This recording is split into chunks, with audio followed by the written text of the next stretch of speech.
On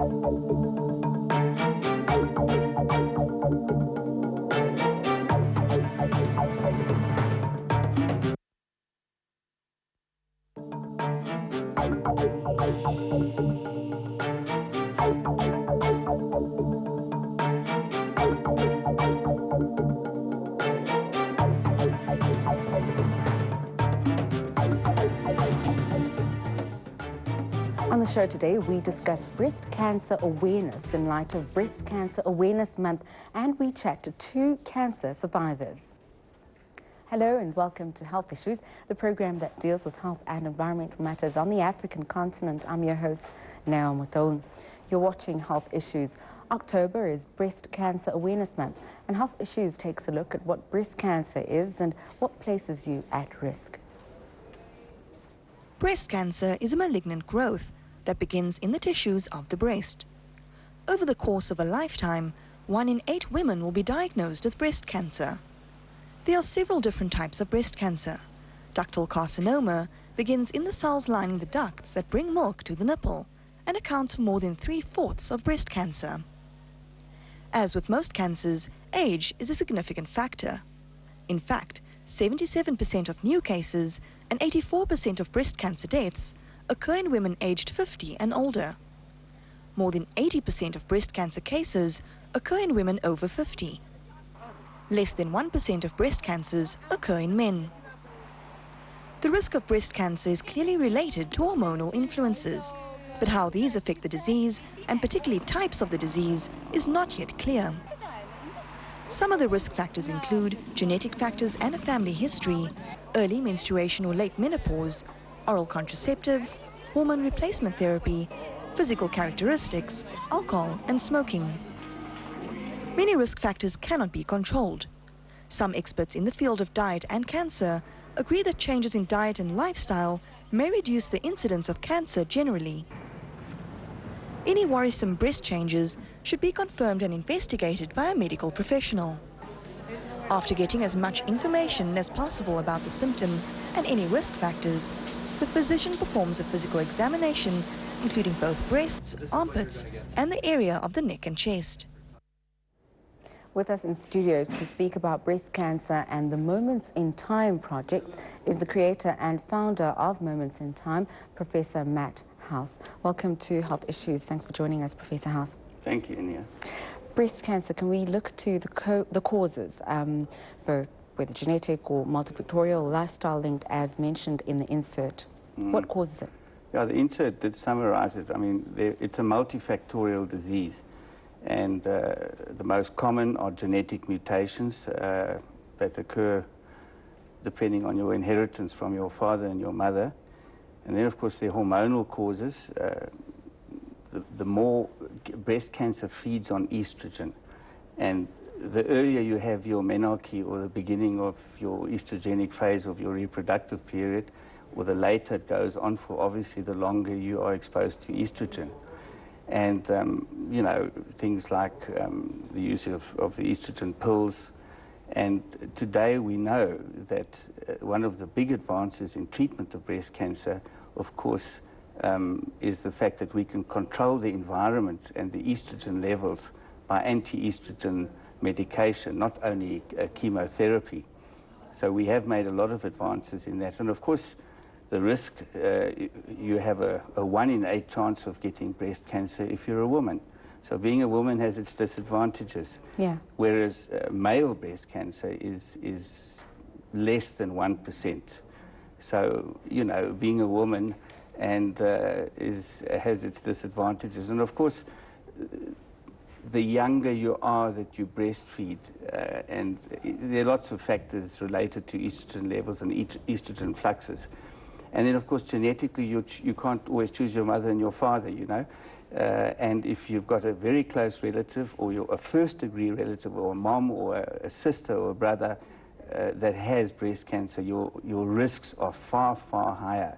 And then things like alcohol, excessive alcohol use, and those things also have Well, factors. it is often said that the way you come into this world can either be to your benefit or disadvantage. Yeah. And, well, sometimes, and a lot of the time, a lot can be done about that. So you say whether you're male or female, that puts you at risk. But we see a lot of incidences of breast cancer nowadays. I wonder if clinically this is the case. But what are the risk factors that could have changed over time that are possibly modifiable that could predispose people to the cause of breast cancer? Well, you know, people often say they think that cancer in general is increasing, and in some areas, yes, it is increasing, some sort of cancers. But the facts, the American statistics have shown that actually breast cancer in the last couple of years has actually decreased. And there are various theories about that. The one is that hormone replacement therapy that people used to take when they reached menopause has got a strong link to breast cancer and to endometrial cancer as well. And it's becoming less popular to use hormone replacement therapy. So maybe that is because that is an estrogen-based treatment. Maybe that's one of the reasons. But I think another reason is the enormous influence of the media in terms of education and awareness. And it's Breast Cancer Month now, it's October.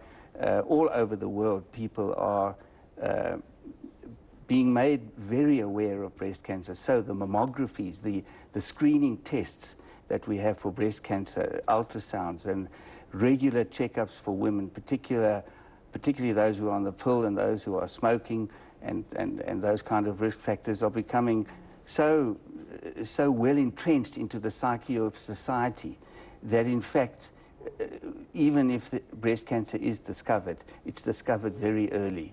So actually the trend is going down a little bit. You speak a lot about estrogen, and well, you even mentioned women being on the pill, which would obviously have some sort of influence on the hormonal levels of women. So this is where you're asked about male and female breast cancer. Could you talk to us about this, the distinguishing factors that could perhaps lead to male and female breast cancer cases? You can think of a garden with a plant. Estrogen is the rainwater and the fertilizer that makes something grow, if you're predisposed to it, of course. If you've got the oncogene or the genetic predisposition or those things we talked about.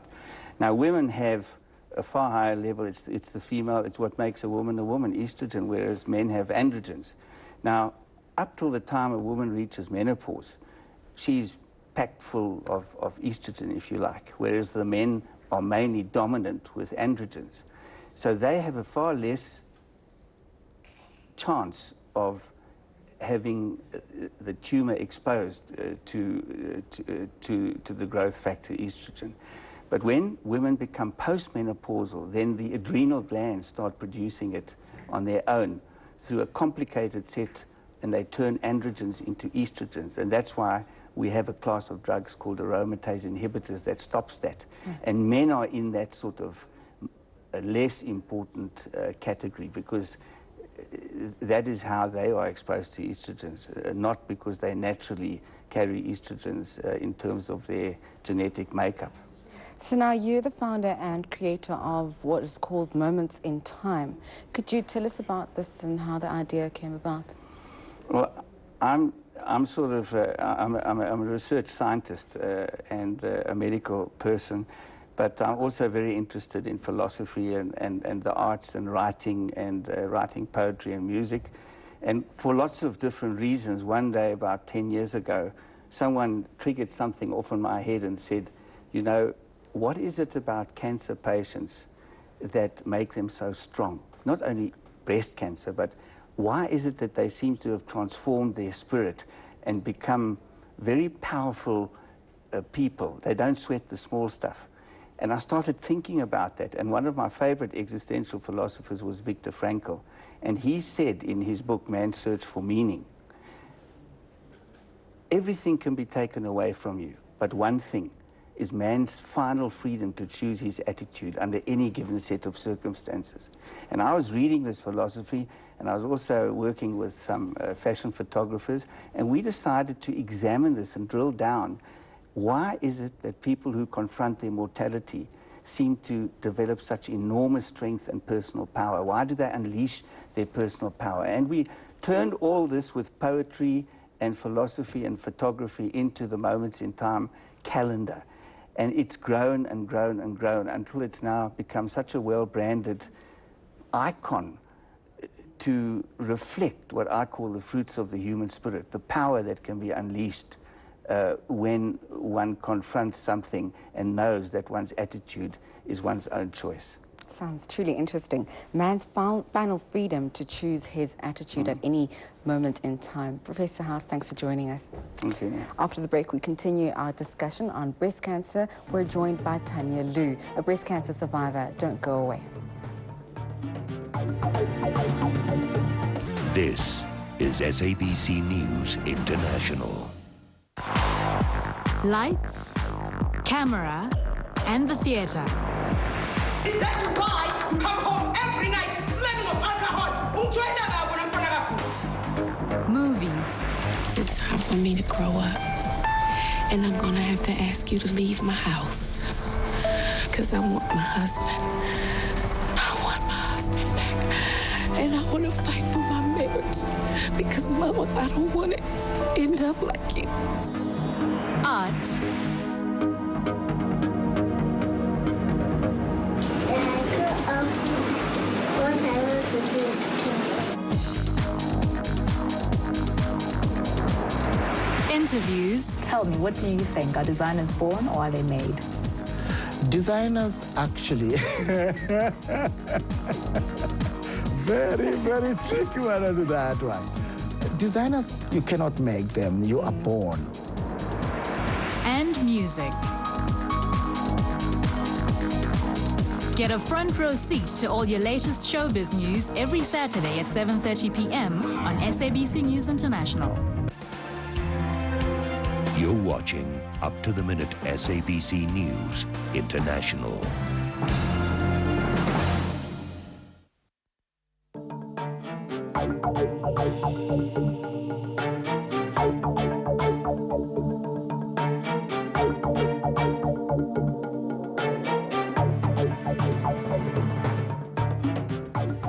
You're watching Health Issues.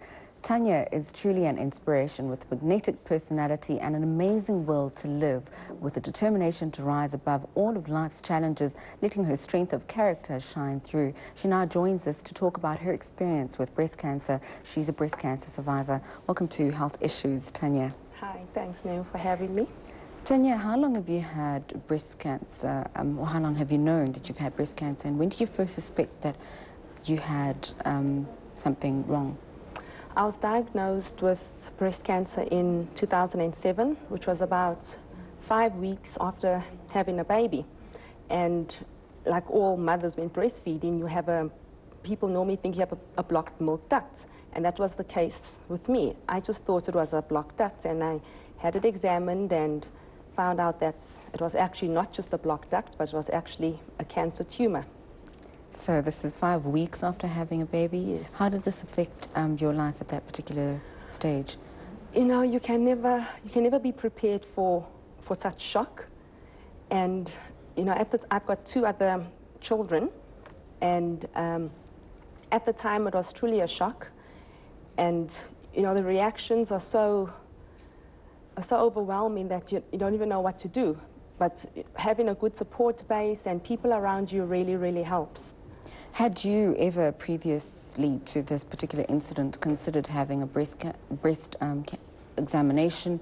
Would you have had any reason to have an examination? Definitely not. Yeah. Because I was 31 at the time, and normally, I mean, if you have mammograms, you're told, you know, have them after at least in your 40s, or now with me being 31, at the time, I really, really didn't realize or expect, you know, to be diagnosed with breast cancer. Did you have intentions at all? I mean, this could be personal to you, but did you have intentions at all to breastfeed, and did this affect your plans as a mom? Oh, yeah. My previous son, I breastfed him till he was about 2, which everybody thought I was a bit crazy doing, but, you know, I did that. So having to stop breastfeeding or be forced to stop breastfeeding for me was you know, something I really, really did not like.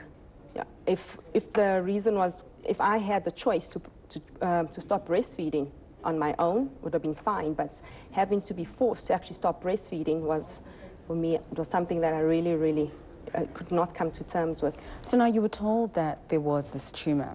You obviously then went into discussion or consultation with your physician at the time, who then would have explained to you what the situation was and what the prognosis would be for you and the choices that you had available to you and how you would then have to further live your life. What was explained to you and what did you come out of there knowing as your choices for going ahead? Well, after the biopsy was done and came back positive, you see your surgeon first, and the surgeon discussed the whole process that needs to be done. And the first thing I asked him was, how long do I have to live? And he looked at me and he said to me, you know what? If you walk out of this room today, you can go and get hit by a bus. So don't ask how long you have to live. Look at the future, and make long-term plans. And, that was it. And because I knew he had said, there's chemotherapy, after intensive chemotherapy, and then you got radiation or surgery, then radiation. And, it was then I decided, I had no choice. I had to go through it for my children, for myself, to live. And I love life, so I really had no choice. I just had to go through it, whether I liked it or not. I made the decision that I will go through it, and I can, and I will survive. And there I am. It's been a journey for a few years now. Do you want to tell us how it's been? I mean, you say you love life. Is this a newfound statement? Is this something that always was? No, it's always been. I mean, I'm very much an outgoing person. People that know me, actually, they know that, I'm a fun person to be with. Well, at least that's what I think. Yeah.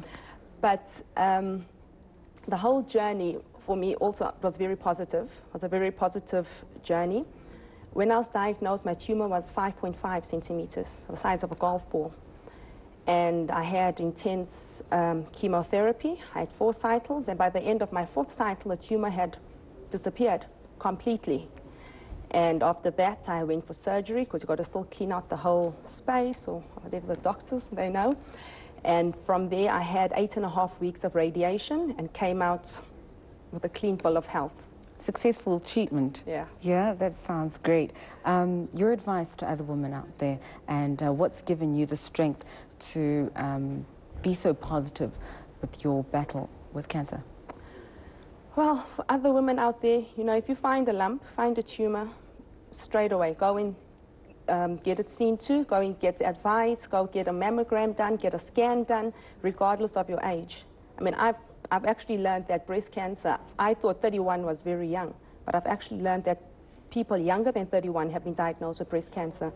And before then, for me, it wasn't really something that I would actually look into or educate myself much on it. I mean, I knew that breast cancer was out there, but being diagnosed with it, it's really a shocker, and you get advice, get treatments if you need to, and just go through it.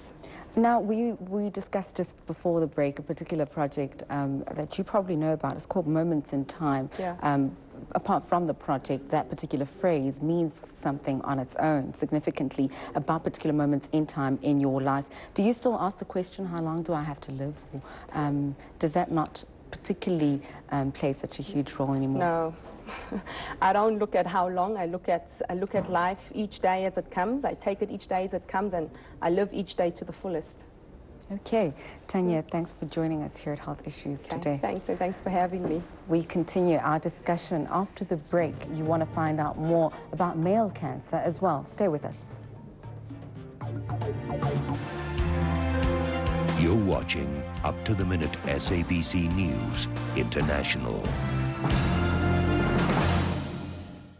Welcome to African Views, Daria. What's your view? Is there more than meets the eye concerning the Niger Delta conflict? Are they really as squeaky clean as they would like to make us believe? No, definitely they are not clean. Where to from here? Let's talk about solutions. We actually pay for stuff that kills us, and we value that. Somebody is benefiting from this. The Ongoni people are saying that they are not benefiting at all. My question will be to Don. Don, who is actually benefiting from this? I think it's a very complex issue. Where do we go from here? There's always a way forward. Without amnesty, those infrastructural facilities cannot come on ground. No. I totally disagree with you. Why? Because the Niger Delta crisis has been on for over 30-something years. Yes. Why not providing such facility before now? Why now you are granting them amnesty? It's all about your views and nothing else, weekdays at 8 p.m. on SABC News International. Boxing world awaits the big boxing gamble in Las Vegas. The World Cup is really a catalyst for improving the brand image of the hosting country. We should be ready for the best World Cup ever. It's about the best from the world of sports. The fact of the matter is that Africa has the best long-distance runners, and it goes back right to the 1950s. And everything that turns sportsmen into the top achievers that they are. Sports Report weekdays on SABC News International.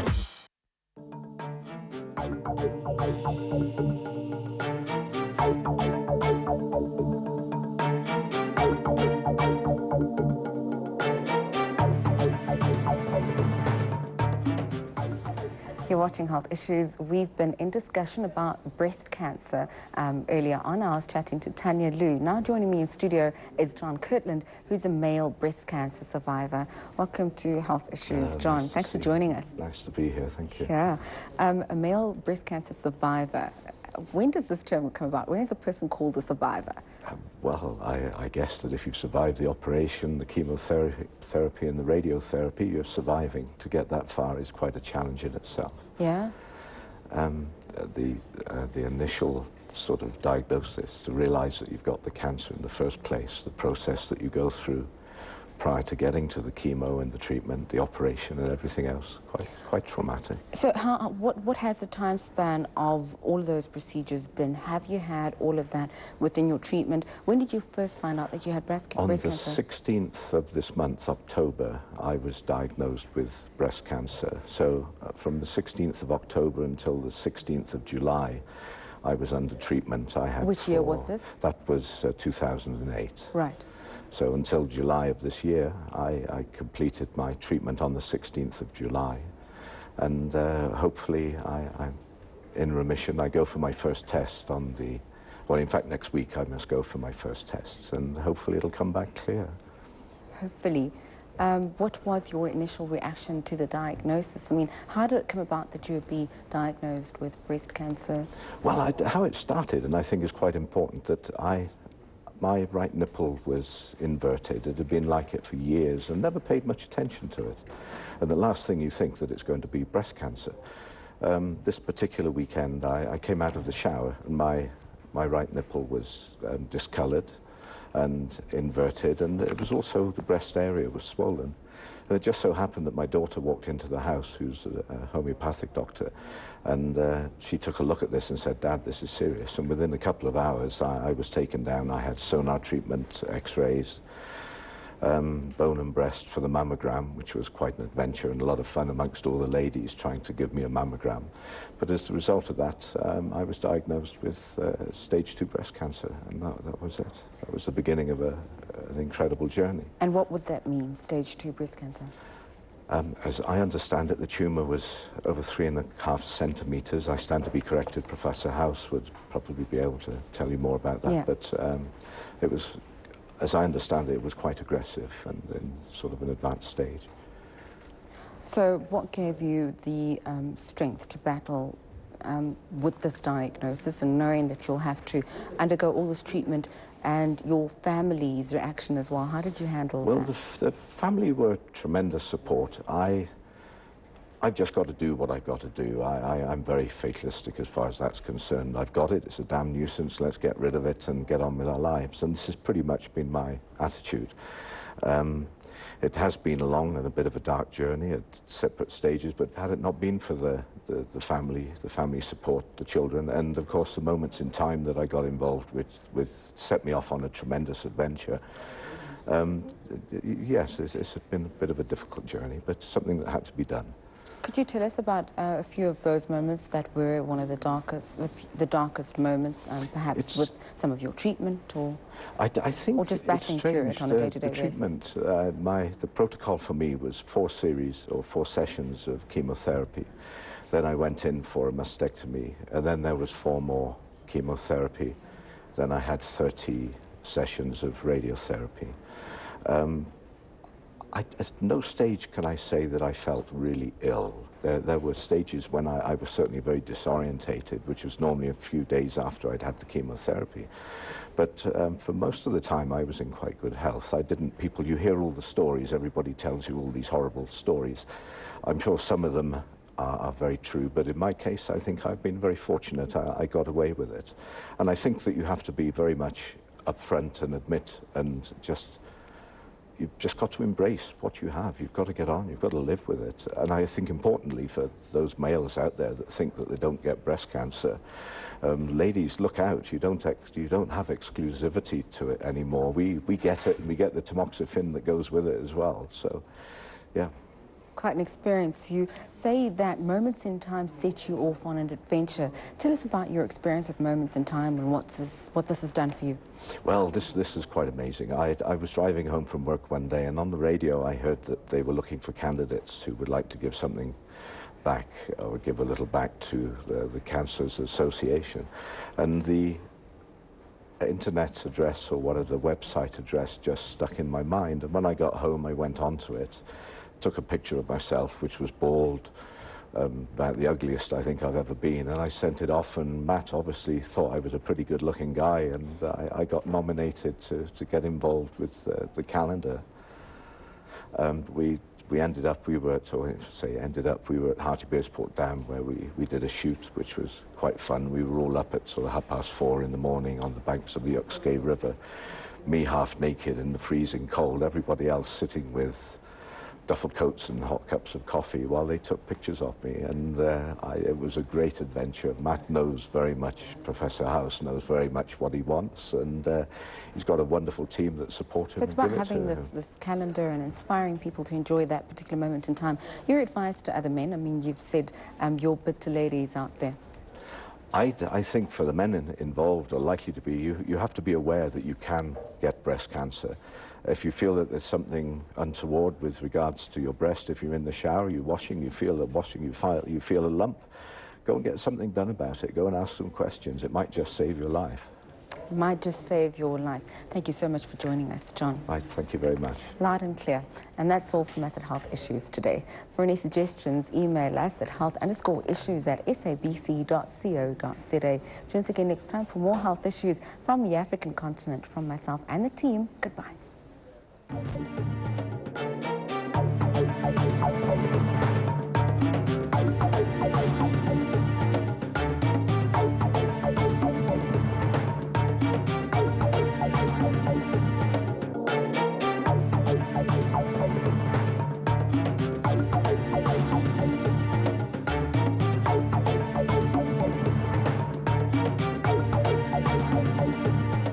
This is SABC News International.